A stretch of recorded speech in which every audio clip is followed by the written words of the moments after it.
आप देख रहे हैं वतन समाचार। मैं हूं मोहम्मद अहमद। आखिरकार बटला हाउस वालों के लिए मुरादी रोड पे जो लोग रहते थे उनको डेमोलेशन से 3 दिनों के लिए राहत मिल गई है, जिसके बाद 3 वर्किंग डेज यानी मंडे तक कोई तोड़फोड़ अब बटला हाउस में नहीं होने जा रही है। उसके बाद क्या कुछ होगा ये देखना बड़ा इंपॉर्टेंट होगा। लेकिन आज सुप्रीम कोर्ट के सीनियर वकील, कांग्रेस पार्टी के सीनियर नेता, इंडिया इस्लामिक कल्चर सेंटर के मौजूदा अध्यक्ष सलमान खुर्शीद ने बहस की और बहस के बाद डीडीए की तरफ से जबरदस्त अपोज किया गया। डीडीए की वकील ने जो है सलमान खुर्शीद के आर्गुमेंट का जमकर विरोध किया, लेकिन तमाम सबूतों और दलीलों को सुनने के बाद कोर्ट ने 3 दिनों की राहत दे दी है। अदालत की तरफ से कहा गया है कि 3 वर्किंग डेज के अंदर ये जाएं, अदालत से बात करें, अदालत के सामने अपनी प्रेयर रखें। जब तक स्टेटस को मेंटेन रहेगा, यानी किसी तरह की तोड़फोड़ नहीं होगी।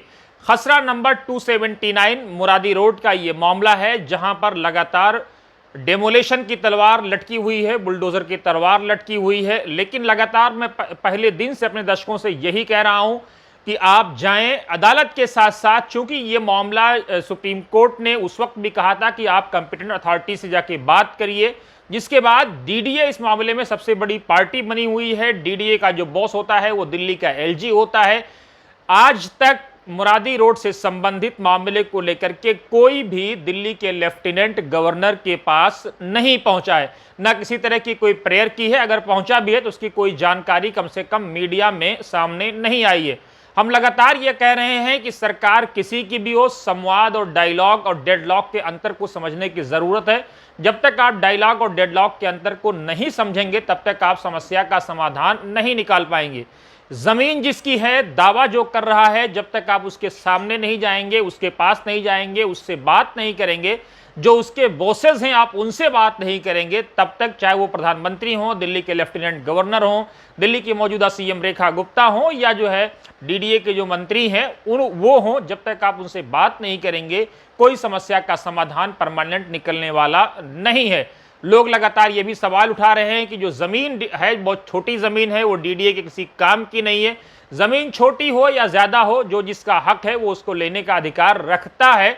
लेकिन सवाल बहुत सारे हैं। सवालों के बीच में से ये बात निकल करके सामने आ रही है कि आप जाएं, बात करें, संवाद करें, समस्या के समाधान को निकालने की कोशिश करें। लेकिन अहम बात यही है कि 3 दिन की राहत मिल गई है। इससे पहले जैसे 4 लोगों को राहत मिली थी, इशरत जहां को सिंगल जो विधवा हैं उनको राहत मिली, और उसके बाद जो है शाकिर और अदर में जो है 3 और लोग थे, टोटल 3 या प्लस 1 4 लोगों को राहत अब तक मिली हुई है, जिनका यह दावा था कि वो 279 में नहीं रहते हैं, 283 में रहते हैं। सुप्रीम हाई कोर्ट की सिंगल बेंच ने 2 अलग अलग जजों की बेंच ने, एक में जस्टिस तेजस कारिया थे और दूसरे में एक और जज साहब थे, दोनों ने राहत दी है। अब उसके बाद ये मामला जुलाई तक के लिए टल गया है। अब क्या होगा इस मामले में, लोग कौन कौन सा जो है अदालत की क्या क्या अदालत में किस तरह से जाएंगे, सिंगल जाएंगे, क्या करेंगे, ये इन लोगों के पास 3 दिन का इंपॉर्टेंट समय है। सलमान खुर्शीद ने आज सुबह 10 साढ़े 10 बजे वो कोर्ट पहुंच गए थे और लगातार जो है वो कोर्ट में बने हुए थे। कोर्ट में इस मामले की लंच के बाद सुनवाई की। कुछ शायद डीडीए या कोई वकील नहीं आया था किसी का, जिसकी वजह से जो है ये मामला लंच के बाद टल गया। और लंच के बाद जब ये मामला हियरिंग पर आया तो लगभग 1 घंटे की सुनवाई के बाद एक अदालत ने कहा है कि आप 3 दिनों का आपके पास समय है, आप कोर्ट जाइए और उस तब तक डेमोलेशन नहीं होगा।